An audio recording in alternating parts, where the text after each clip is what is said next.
So good afternoon, everyone. We're lucky to have Arzan Wadia as a speaker on online Zoroastrian affairs.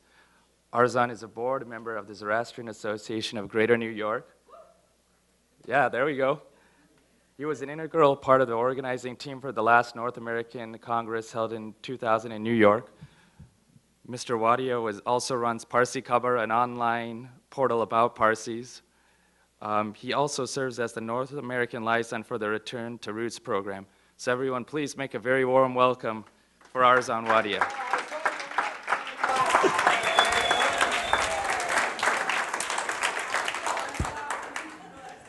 Good afternoon, everybody.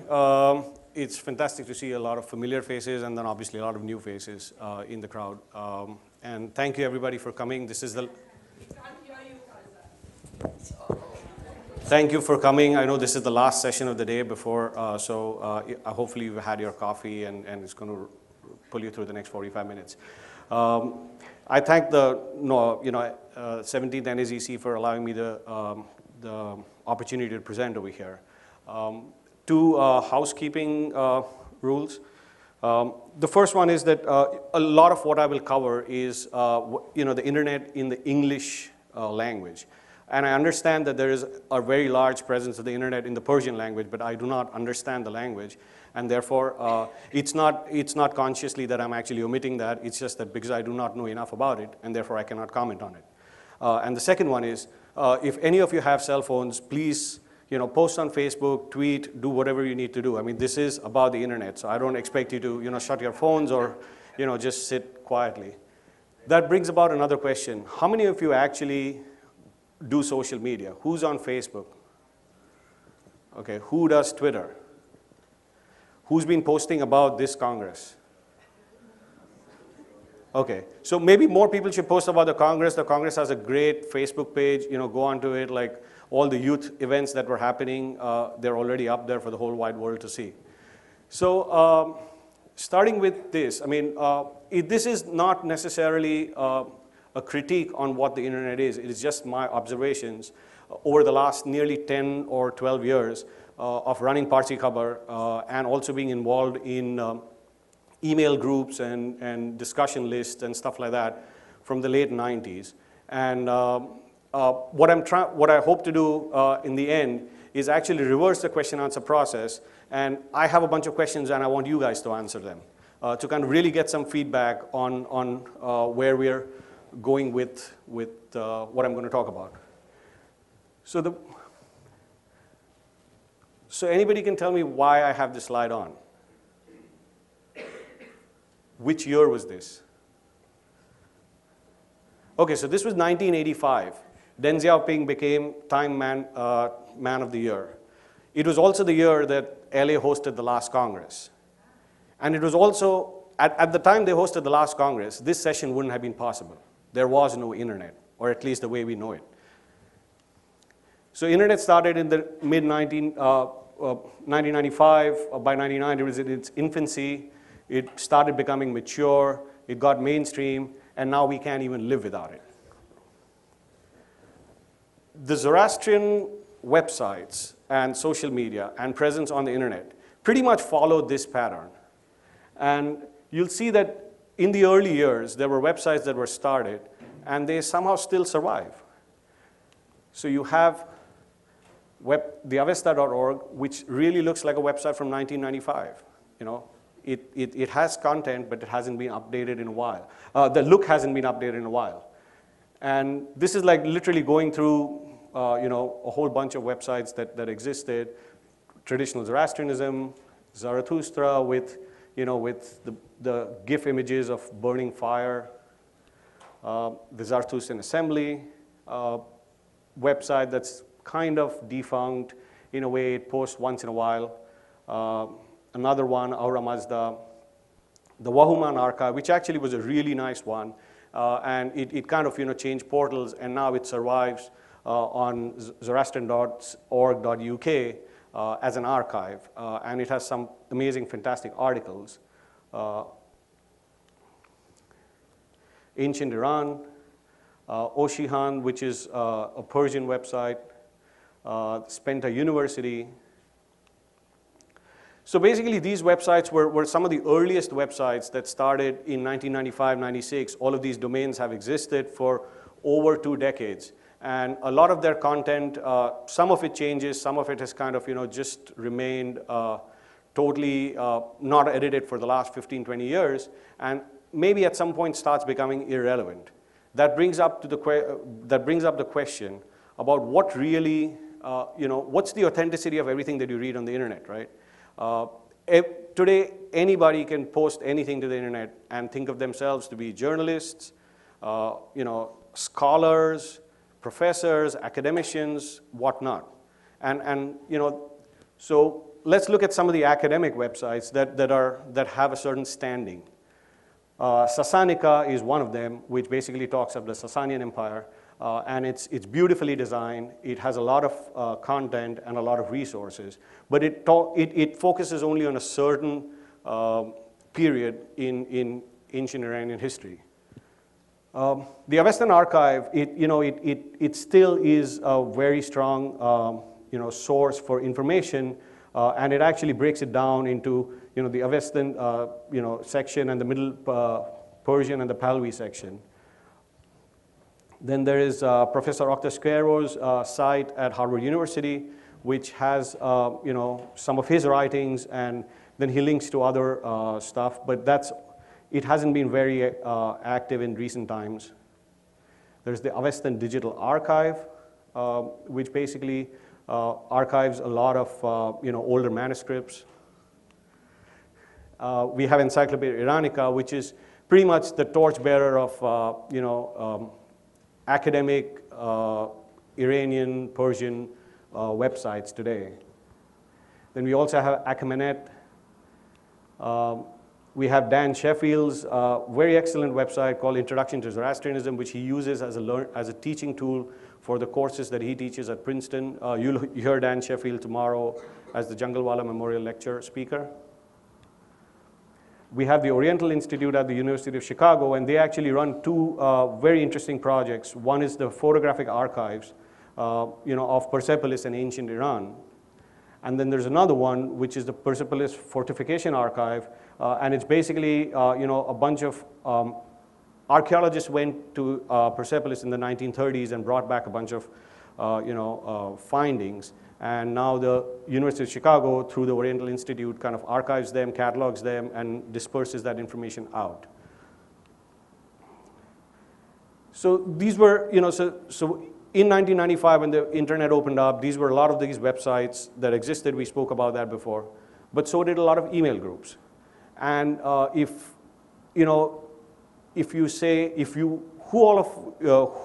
of you were actually on email groups in the late 90s and early 2000s? There was mainstream Zoroastrianism and a whole bunch of them, right? This is one of them, just as an example. Free, and it kind of clearly states where its politics lie, and what it stands for and what it will not allow. And then these were some of them. These email groups actually became one of the reasons why I actually started Parsi Cover. There was so much of caustic, negative information on these websites that it actually made you think, are we really so bad as a community, as a religion, as, whether it's Persian, Indian, Parsis didn't matter. Because every time there was a topic to be discussed and it was, negative, 400 people wrote emails, okay? But every time there was something nice, an achievement, maybe one person would write, oh, congrats, great, And so that really made me start Parsi Cover, basically to highlight exactly, achievements, positive achievements, not necessarily. So obviously, I don't want to gloss over the negatives. They exist, and you have to confront them in some way, but you don't make them the priority of every conversation. So email groups survived for a while, but then, by late 2007, 2008, they actually kind of died down.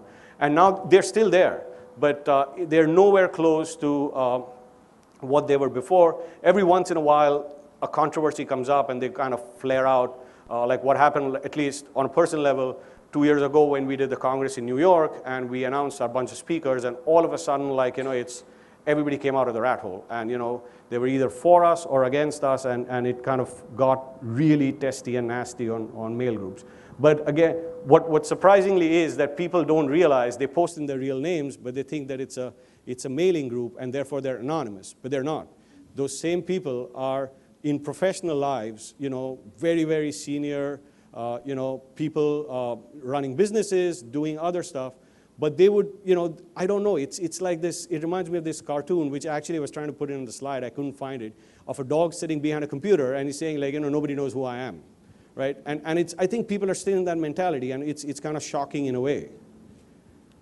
So then we come to 3 non-academic websites that I kind of like, which talk about, and the interesting thing is that these 3 are all run by priests, practicing priests, and they kind of, try to educate people, whoever go to their website, on what they believe in. The first, actually, sorry, that's the next section. The non-academic is the one that K.E. Edelji runs, the Heritage Institute, a wealth of information, fantastic. And it's not so much about religion and scriptures, but it's just about tradition and about famous personalities and people. So if you've never been to this one, I would definitely say, check this one out. Then there's Farshogad. It's run by a priest who's the head priest at the Behramshana Shraf Agyari in Behram in Bombay. And he also talks about Ilme Shnum. And he uses the blog to talk about his ideas. And he generates a lot of traffic because he believes in what he writes in. And it generally doesn't, sometimes it doesn't gel with other people. Ramyar Karanjia, who's the head of the Athurnan Mandal Madrasa, in Bombay. And he has a very interesting website, which, if I'm not mistaken, Yazdi, you designed it? So Yazdi Tantra, who's sitting at the back, he's designed Ramyar's website. And then we have Soli Dastur's weekly Zoroastrian scripture extracts. And what Soli Uncle does is he basically runs these tele-classes where at times he gets 100 people calling in from all over the world many a times. And he shares PowerPoint presentations beforehand, and then he'll walk you through all of them. And then over a certain period of time, I think now it's 78 or 79, 85th episode. And it's on the avesta.org website, but it's a portal by its own.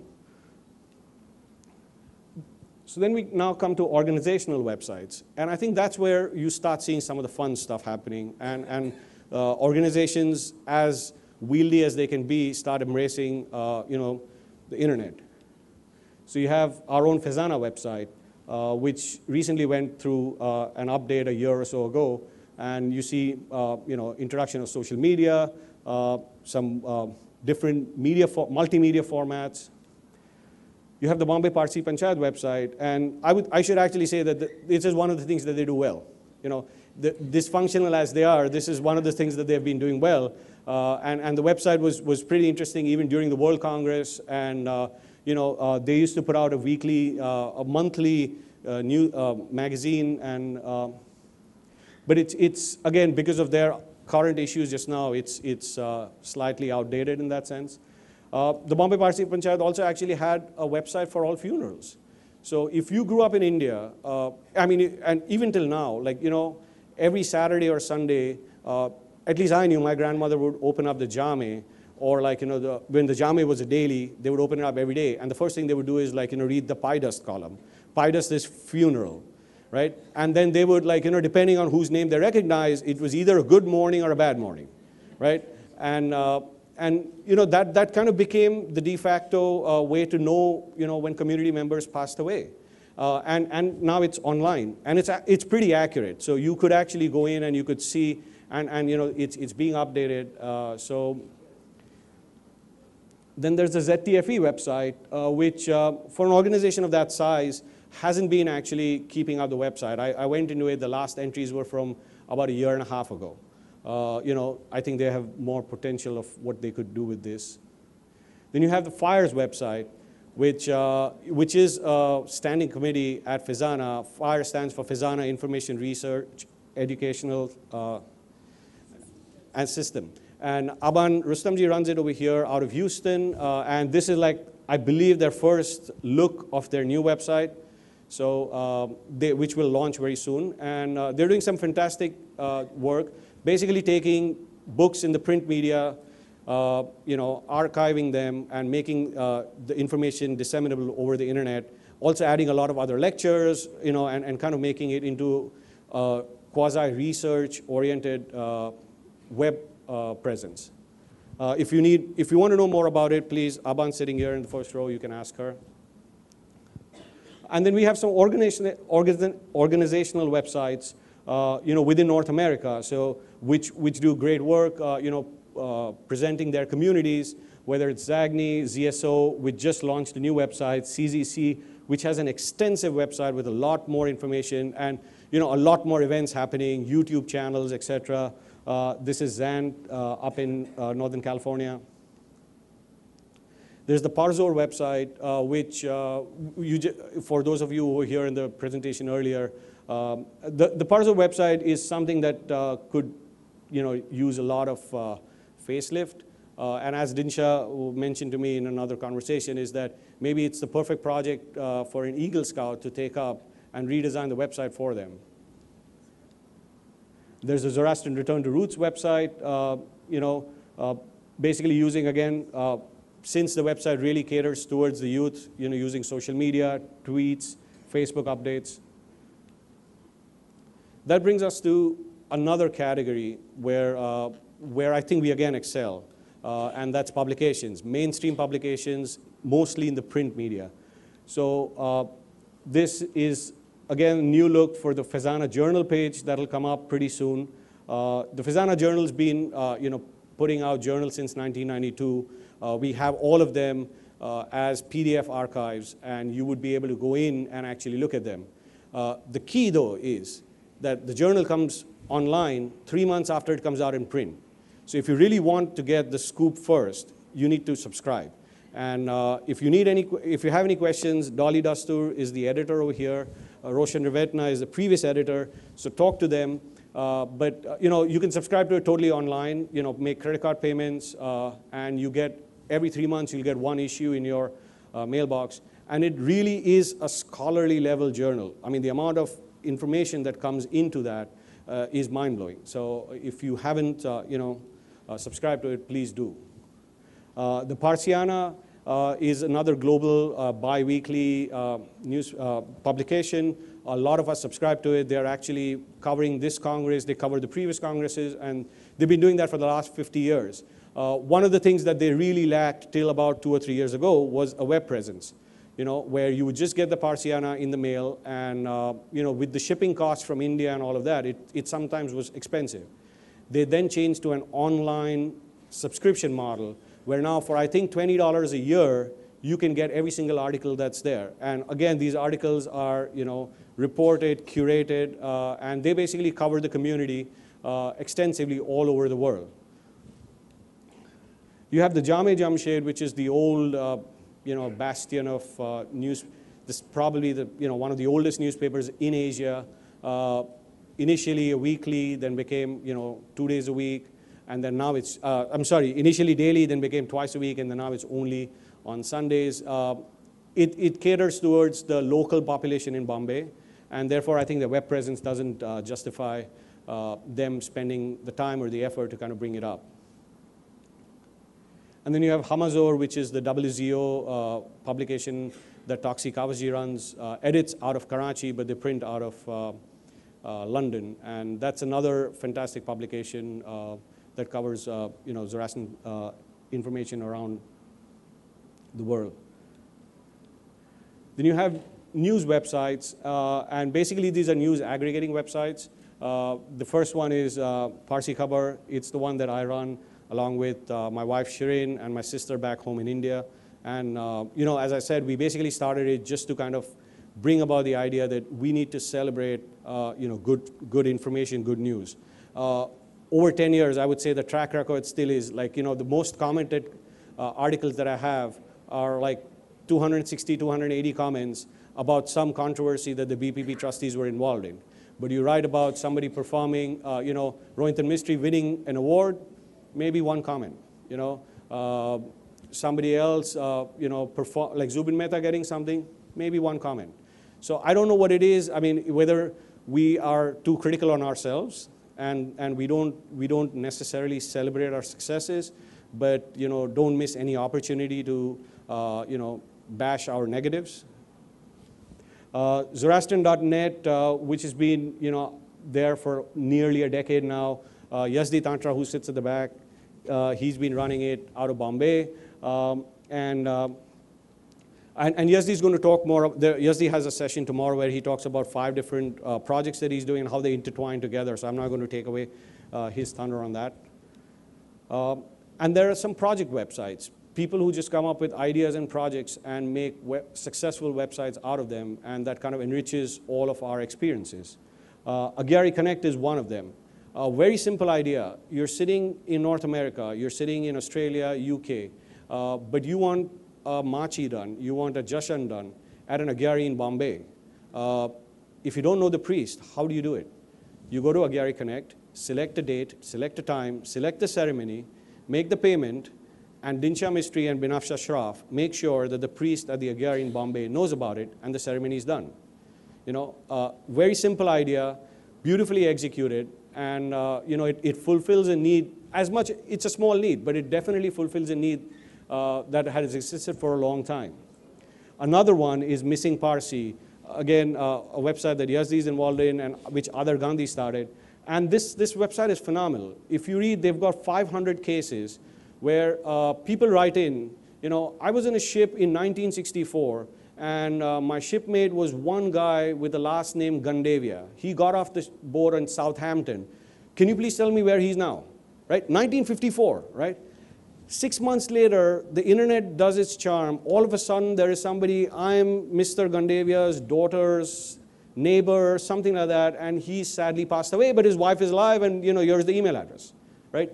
So they've got all of these fantastic stories, and you just read through them, and some of them are mind-blowing, and they go back decades. And you think about it, like, in 1954, if somebody really thought that the next time I connect with this person will be on something called the internet, it'll be like, what are you talking about? Zoroastrian directory and the Parsi directory, another project that Yazdi will talk about tomorrow, is basically just putting Zoroastrian names together and making connections. So if you really want to go and find somebody, you could do that. Easier task said than done. We're just so many all over the world. And so before we come to the second last one, this is the second last category. And I think this is where we just totally excel. And right? We consume food like nobody else, right? Like, we probably, revere food more than like revere religious practices. Maybe that's not good, but that's a fact of life. And I think this is where we excel. And we've been excelling at that since the internet was around. So the very first website that actually comes, you can't miss it. And I would compare the ParsiCuisine.com website to the Time and Talent book that people had years ago, right? If you talk about the definitive Parsi cookbook, it was the Time and Talent cookbook that got printed years and years and years ago. ParsiCuisine.com has been on the net for 15 years, and Rita Kapadia, who's out of Boston, who's sitting over there, she's been running it diligently. She's got a ton of recipes on there, and this year she came out with an actual print publication, which is a tome like the Time and Talent book. The first edition is still out. So, take it and you can pass it on to your kids and they'll say, I have the first edition. And then in the last 4 or 5 years, there have been a whole bunch of, this is also, by the way, a field that's totally dominated by women, okay? So maybe if there are guys out there who love to cook, here's your chance to kind of get represented. Arzan Patel, very, very interesting story. Grew up in New Zealand, got married in Bombay, moved back, and basically started documenting her life as a bride, as a Bavi bride, in a new home. Started cooking, and basically, while she was doing her cooking exercise, decided that she would like to make a career out of it. So now she runs a successful catering business, and she does a lot of pop-up stores, and you see her all over the place. If you follow her Facebook feed, you're just going to be hungry all the time because you just keep on seeing food.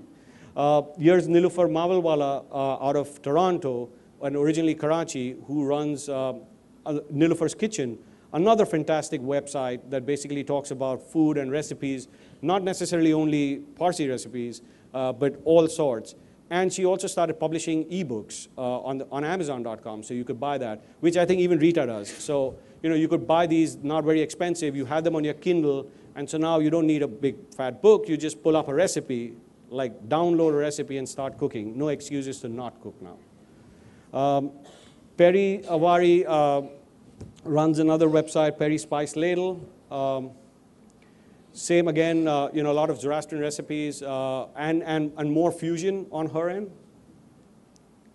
And then there's My Persian Kitchen, which is, I couldn't find out who actually runs it, but they run it out of Southern California, and basically talk about just amazing, wonderful food. So really, I think the one place where we shine out is the food blogs. The guys have, the women have just been doing fantastic work, and there are actually 3 or 4 others who I've left out because they kind of, it would just be too much. In recent times, we've had a couple of websites that basically make us just laugh at ourselves. So if you're not on Facebook, you missed out on this. But if you're on Facebook, you probably know about Bawa Tips. The guys started by 2 guys. Right? So this is one page you have to follow. If just get on Facebook, look up Bawa Tips, and so like the GeoParsi campaign, wasn't enough controversial, right? And then they went and put their own story on it. So in the real campaign, Disneyland was saying Hindu colony, and now they made it Disneyland, right? Because they say that if you don't have any kids, who's Mickey Mouse going to play around with? Or their Bawa Tips that they come out with every time. The number 15 is my favorite.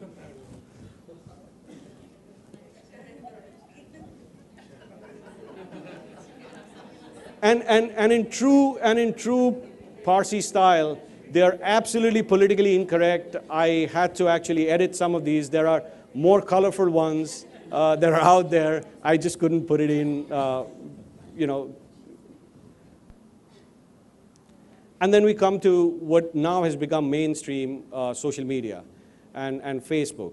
And I think that's one of the points where I feel that we are not portraying ourselves well.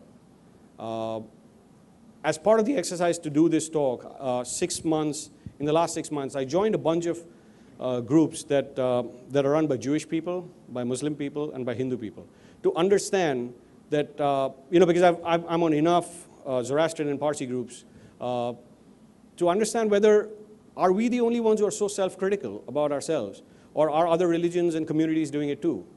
What I really found out is that the other communities are very large, and therefore those groups tend to just bring in people with the same mindset, and they have them in large numbers, and then they're not fighting amongst themselves. So they're basically, it's one of those frog in the well kind of things. Everybody knows everybody, and they kind of do that. Because we are so few in number, right?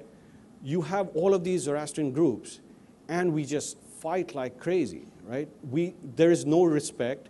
We wash all our dirty linen in public. And it doesn't serve anybody any purpose. Again, it goes back to the point that we always always broadcast our negatives. We don't look at our positives. So if you just do a quick search on Zoroastrian, these are all the groups that come up, right? Like we Babas, not only just rock, but rule. Proud to be a Parsi Irani Zoroastrian. Like that's a group on Facebook. There are tons and tons of them like that. There is Universal Zoroastrian. Groups that become unmoderated and basically at some point lose their focus, and so now you have a picture and text that kind of doesn't make sense.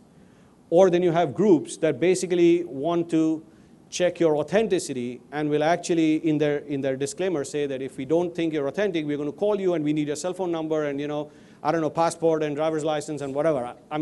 But I've known them to kind of do that. Right? And at some point, I think they missed the point that this is Facebook. It's not, I think by putting this up, they're probably breaking Facebook's terms of service. And then, like a lot of us have heard right through childhood that, one day the Savior will come and he will, Zoroastrianism will once again become the religion. He's already there on Facebook. That's Behram Shah Warjawan, right? The point being that people actually post a lot of information with fake identities just because they have agendas against other people. And in doing that again in public, you kind of, to the non-Zoroastrian, it just serves as a really, really bad picture. And my hope is that, as Facebook matures, as social media matures, and as people's understanding of the use of social media and what it can and cannot do, and what it should and should not do, that this will go away. It's the early years of social media when, it's been there for 5-6 years, but when you look at the internet, it's been around for 25 years. So, it took time to mature. So these are just some Facebook sites that are out there, each more colorful than the other, each more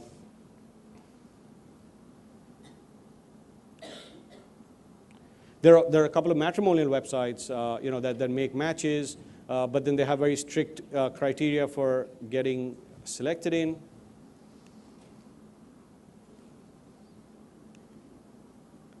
But then on Facebook, to be honest, there are also a lot of people who do, it takes a lot of effort, but if you have the stamina, you can do great work. Parsi Cuisine, again, 9,000 plus members. The group was open for a while. It went all crazy. Rita cracked the whip, brought it back in order, and now it's a focused discussion on, on Parsi food. And people actually come in and say, this is a recipe that my grandmother used to cook. I've eaten it when she was small. Does anybody have the recipe? And then, over 5 days, there'll be 5 people who'll put up recipes. And then the real debate is like, which one is authentic, right? So then they fight with themselves. Oh, no, mine is more authentic than the other. And, so so Facebook really, if any of you are running Facebook groups, Facebook, pages, it takes a lot of effort to kind of, be on top of it, because you really start losing focus. And at some point, topics become irrelevant. Another one that actually Shirin runs, 19,000 viewers. Again, very focused, very, and she covers some Zoroastrian topics, but it's more about just spirituality. And Parsi cover, we've got about 35,000 people. People write back to me and say, like, who the hell are you to not allow me to post? And I'm like, I run the page, so that just gives me the right to, allow you to post or not. Play by the rules, stick to what is being discussed. I really don't want to know how, people do ridiculous stuff. They actually post, like, what their neighbor's up to, how many houses he has, like what cars he drives, and much more stuff. Who's he having an affair with? People actually post that kind of stuff on Facebook. I don't understand that, And so then in doing this exercise, I actually asked a few people, what they thought of Parsi and Zoroastrian presence on the internet. And I'm not going to name them. So this is, somebody who wrote in, and I think a totally valid point. As we saw, there isn't an academic or scholarly website worthy of, of us saying that this is what Zoroastrianism is. It doesn't encompass, it's an all-serving, encompassing website of the quality that would be a museum website, a university website, so that's one thing that we can look at. Maybe that's a project that the diaspora takes up, with advances in technology, and as much as we are trying to build physical infrastructure, we also probably need to build, look at and building virtual infrastructure. Another friend of mine, he wrote about this. And this is to all the people, the older people in the crowd. This is what happens when Facebook was new and there was a social media website called Ushtate Book.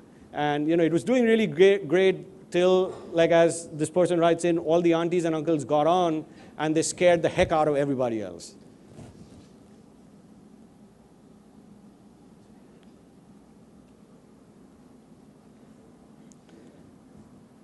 Another person, I wrote to him, a very good friend of mine, lived in India all his life, now lives in Hong Kong.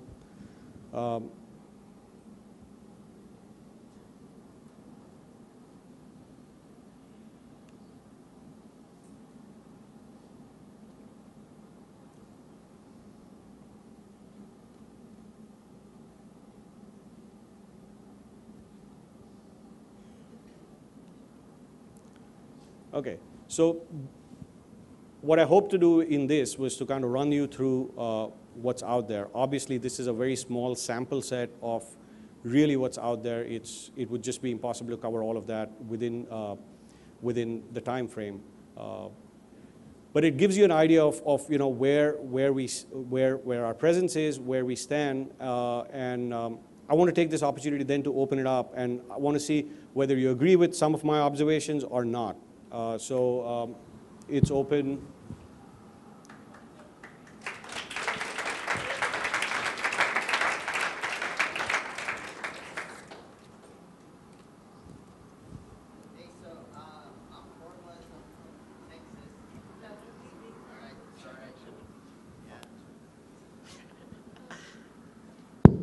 So I'm Hormuz. I'm from Texas, and going on with this Facebook idea of Zorro groups. About 2 years ago, I started a big Zorro group. Well, now it's big. It's called Zoroastrianism Today. It's a Facebook group, and what I came to realize after looking at all these groups that are currently on Facebook, there's a lot of sort of bitterness among Zoroastrians that gets sort of laundry gets put out for the public to see. So there's a group called Zoroastrianism Today. It's right now it's about 1,800 members, and they're all primarily youth. And the whole function of the group is so youth discuss sort of issues facing our community rather than have people from the older generation sort of giving their 2 cents to discuss those types of issues. We have 4 admins, like he was saying. It's very difficult to monitor what people say on a daily basis, so we have 4 admins to make sure that there's no sort of bitter dialogue. So I encourage you guys to join it if you're a youth.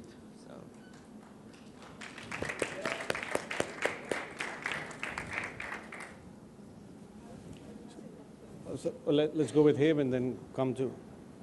Sure, let's move around the room this way.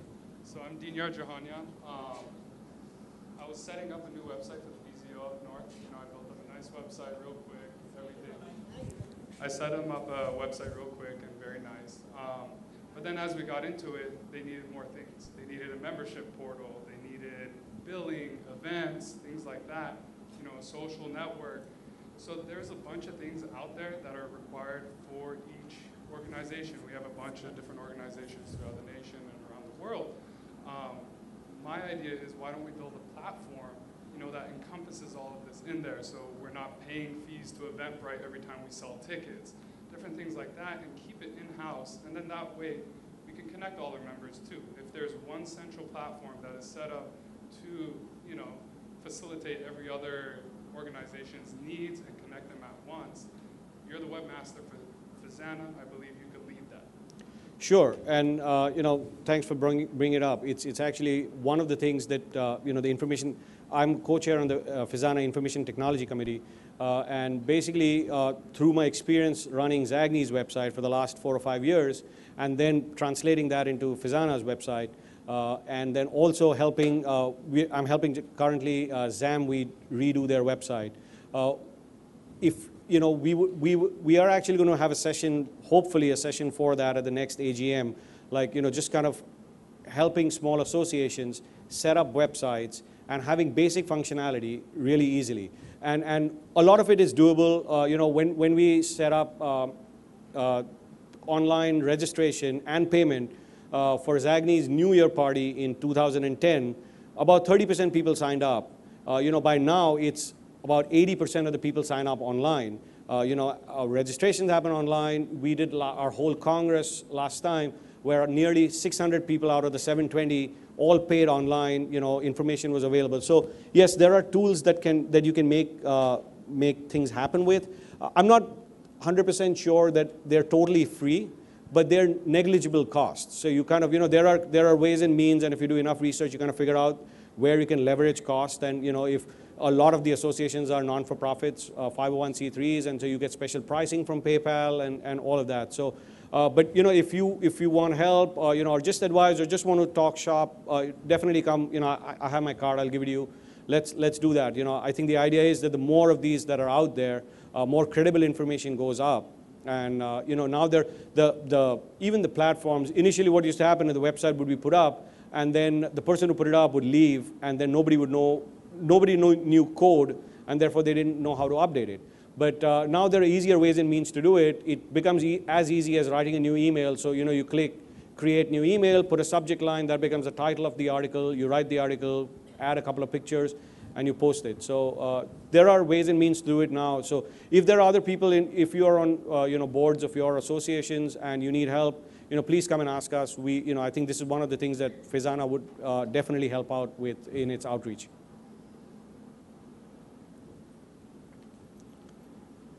Khurshid, over there. I don't think I need a mic.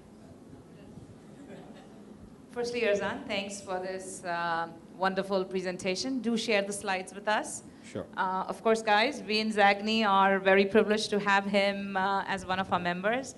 Not sure where he finds the time to do all this, but he is absolutely amazing.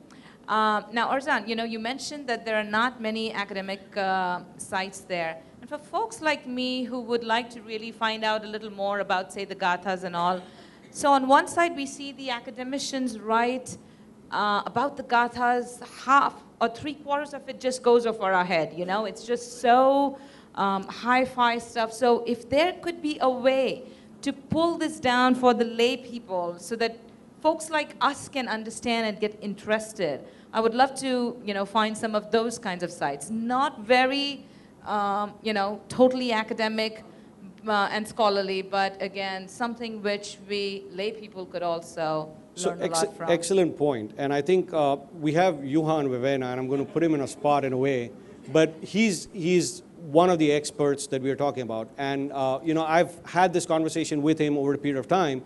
And so few of the academic websites, even I had no clue of them. And he pointed me towards them. So maybe, Johan, you want to add something? Or just the struggles of what Khurshid's trying to, why is it not happening? I mean, what would be your underlying sense?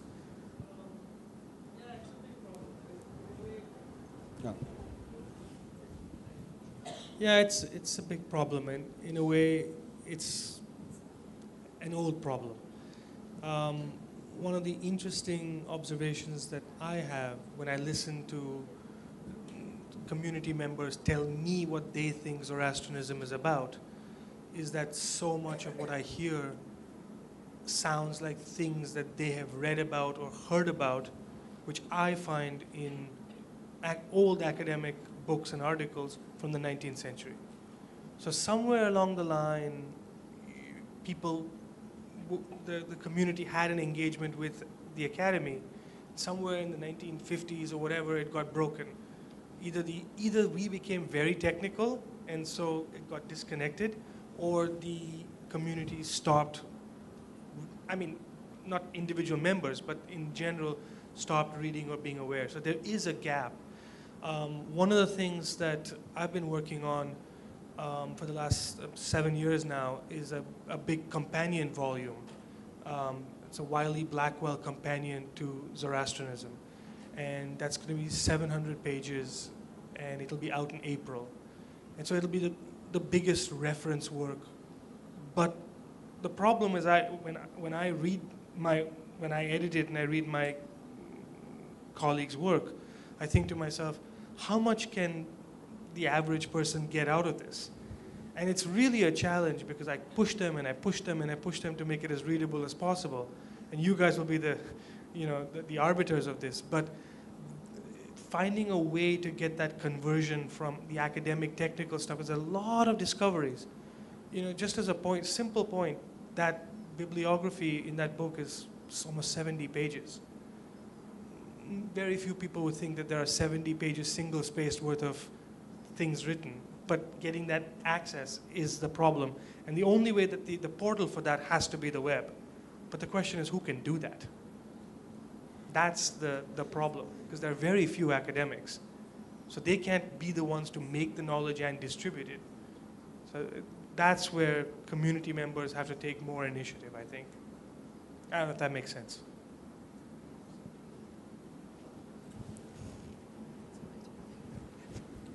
Jasmine at the back. One more, a couple more questions. couple more questions. Hi, I'm Do you have the Jasmine, timeline? and I'm from Do you have the Zagny. Know Arzan really well. It's just a comment that I want to make, Arzan. With your Parsi khabar, you have brought my roots back to me. When I read your articles, they put me back in touch with India, and I really sincerely thank you for it. I might skim over some articles, but those of interest really are wonderful. So thank you for your work. Keep up the good work. You and Shireen are just doing tremendous work for our community, and we're indebted. Thank you. Rita over there. Hi, I'm Rita Kapadia. I do the ParsiCuisine.com. And I just wanted to thank Arzan for, he's my role model, really. I go and look at what you are blogging about, and I just do it for the food, but he does it for all the Parsi news. So really, Thank you. yeah, great job. Thank you.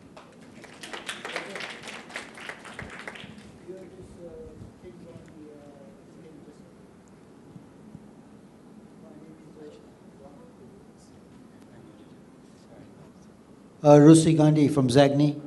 And for Arzan, you gave an excellent presentation. Thank you. And my request is that do you have these things? You can email it to us. Yes, so the last slide basically tells you like every single website I covered, all the Facebook pages, all the email group pages. If you know what that image at the top is, then I don't need to tell you what it is. If you don't know is, then I'm not going to explain it to you. No, I'm talking Right. about today's presentation. Right, but today's presentation, every single, the whole presentation is on on the URL parsikhabar.net/NAZC talk. The simplest thing you can do is I'll leave the slide up, just walk over, take a photograph of it on your smartphone, so that when you go home you have a reference of it, and then you can. It has my email address. You can get in touch with me if you need any more information. Thank you. Sure.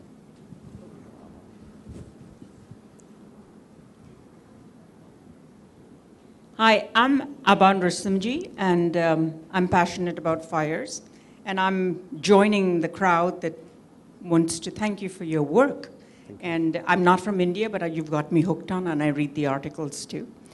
But one thing I feel like the group needs to know is that connection that Parzor is doing with Google for that living history thing. And if you would like to say a few words about that, because that may not fall into this periphery of it, but it's really very fascinating, and it's quite sensational. Right. And I think maybe something like that we could do in North America as well, or we could latch on to that as well too. Sure. So what Aban's talking about is a recent initiative that Google started with community organizations all over, where basically they offer the web presence for organizations to put up online exhibits. And actually, I should have had that slide over here. I missed out on that. I'm sorry. And what they did was that they had a very small interactive exhibition, totally online.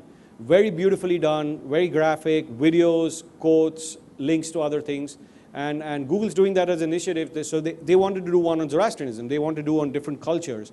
So they contacted Parzor out of New Delhi, and Parzor put that together. And maybe that is something where we could get the North American diaspora and its history probably also as one of these things in the years to come. Sure. So I'm going to find out a little more about it, and we'll talk. Sure.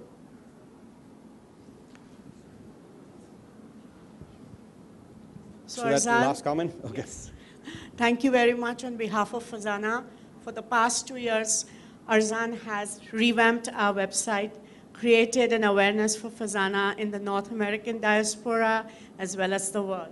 And we look forward to working with Arzan in the coming months and years. And, and he's helped not Fazana as an organization, but individual committees like fires, etc. So thanks a lot, Arzan. Thank you. Thank you. You really need to quit your day job now. Thank you all for coming, and everyone please give a round of applause for Arzan. Thank you, Arzan.